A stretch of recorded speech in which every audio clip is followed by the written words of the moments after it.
Sa tuloy-tuloy na operasyon ng PNP kontra iligal na droga, arestado ang isang lalaki matapos ang buy-bust operation ng mga otoridad sa Davao City. Patrolwoman Aldin Cañazares sa report.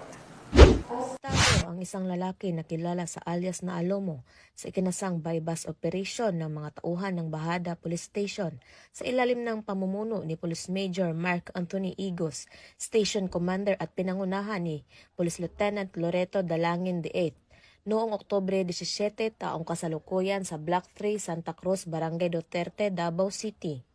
Nasamsam mula sa suspect ang tinatayang 20 gramo ng hininalang shabu na may halagang 136,000 pesos kasama ang iba't ibang kagamitan o manoy ginamit sa iligal na transaksyon gaya ng drug paraphernalia, buy-bust money, bodle money, personal money, coin purse at cellphone. Ang operasyon ay sinagawa sa koordinasyon ng Philippine Drug Enforcement Agency bilang bahagi ng pinaigting na kampanya laban sa iligal na droga sa lungsod. Ang suspect ay kasalukuyang nasa kustodiya ng Bahada Police Station at naharap sa kasong paglabag sa Republic Act 9165 o Comprehensive Dangerous Drugs Act of 2002.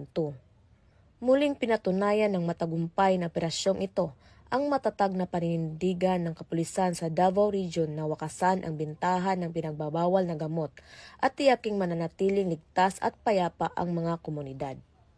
Mula dito sa Police Regional Office 11, ako ang inyong PNN correspondent, Patrolwoman Aldin Cañazares, alagad ng batas, tagataguyod ng Balitang Pulis.